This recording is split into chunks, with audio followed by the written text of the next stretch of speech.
Sa video ito, susubukan natin kung ano ang magiging epekto ng mga unique skills sa ultimate ni Sylvana. Umpisa natin dito kay Zazk. Kapag nag-ultimate si Zazk, makakatakas siya sa ultimate ni Sylvana.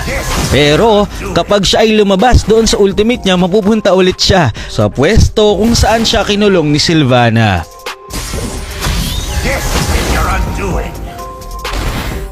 Dito naman tayo kay Hanzo. Kapag kinulong ni Sylvana yung multo ni Hanzo, hindi siya makakabalik sa katawan nito. At pati yung katawan ni Hanzo ay mapupunta doon sa ultimate ni Sylvana. Pero kapag yung totoong katawan ni Hanzo ang inultihan mo, makakatakas siya sa ultimate ni Sylvana gamit lang ang kanyang ultimate. Dito naman kay Johnson, kapag nagdadrive si Johnson tapos inultihan mo, hindi mo siya makukulong. Pero kapag nauna yung kulong mo sa kanya tapos nag-ultimate si Johnson, hindi siya agad makakatakas doon sa ultimate mo.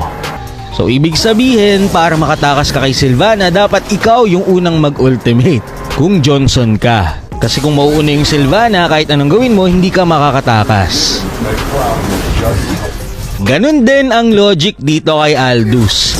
Kapag nauna si Sylvana mag-ultimate, hindi agad makakaalis ang ultimate ni Aldous. Pero kapag nauna yung Aldous mag-ultimate tapos biglang inultihan ni Sylvana, makakatakas lang si Aldous. Hindi kayang pigilan ni Sylvana yung Aldous unless mauna yung ulti ni Sylvana, parang ganito. Dito naman kay Yuzong, sobrang basic lang sa kanya makatakas sa ultimate ni Sylvana. Kahit mauna pa yung Sylvana mag-ultimate. Pero kapag nauna yung Yuzong mag-ultimate, ganito ang mangyayari. Dito naman kay Angela, hindi siya makakasanib kung siya ay naultihan ni Sylvana. And kung makikita nyo, hindi tumutuloy yung ultimate niya kay Saber. Napupunta lang siya dun sa dulo. So ayan, pakita ulit natin, mag-ultimate yung Angela, sabay ulti yung Sylvana, hindi natutuloy. Dito naman kay Glue, merong visual bug na nangyayari.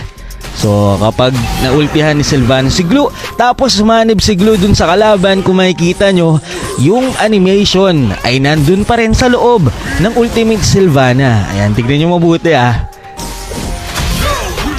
So nakasanib ka sa kalaban pero hindi mo siya madadala kung saan mo gusto kung ikaw ay nakakulong pa rin sa ultimate ni Sylvana. Dito naman kay Lilia, hindi din siya makakabalik doon sa sapatos niya kung siya ay naultihan ni Sylvana pero babalik yung HP niya. Kay Martis naman, kapag nasaktuhan ni Martis yung ulti ni Sylvana, makakatakas siya dito. Pero kapag nauna yung ultimate ni Sylvana, kahit mag second skill ka pa, hindi ka agad makakatakas.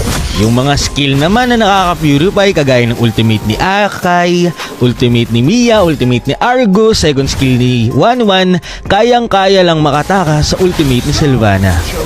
Yung first skill naman ni Kadita, hindi kayang makatakas sa ultimate ni Sylvana. Pero yung ultimate ni Kadita ay kayang-kayang makatakas dito.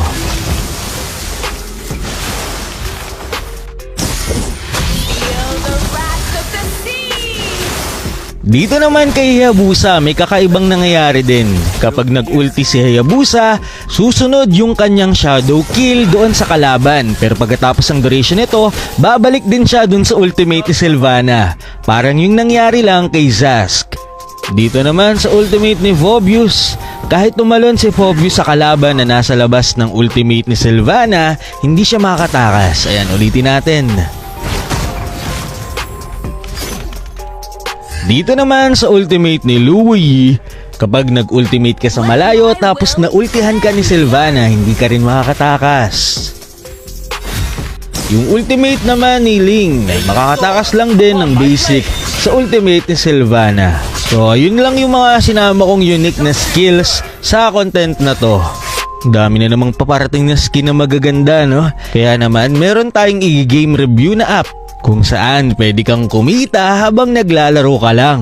Ito ang Aurora game, play at your own risk. Hindi ko naman kayo binipilit na maglaro nito, pero basic lang din talaga gawin to. Ang kailangan mo lang gawin ay i-register ang yung mobile number, tapos may darating na verification code dito, ilagay mo lang, magte-text sa'yo. Tapos yun, nakalagin ka na at meron ka na kagad coins na pwede mong gamitin sa mga game na pwede mong palaguin. Kasi may daily bonus din to eh.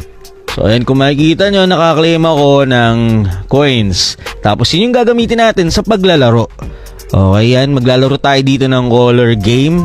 So itong game na to, kagaya lang din talaga to nung mga nilalaro natin sa mga perya. Huhula ka lang ng kulay, tapos kapag tama ang lumabas na kulay doon sa hinulaan mo, madodoble or magkakaroon ka ng coins.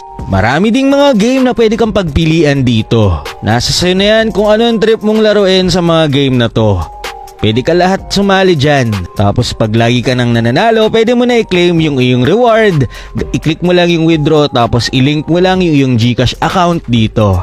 Ayan yung example, naka-withdraw tayo ng 200. Tapos ito na yung naipon ko. Ilalagay ko yung link sa baba. Download nyo kung trip nyo.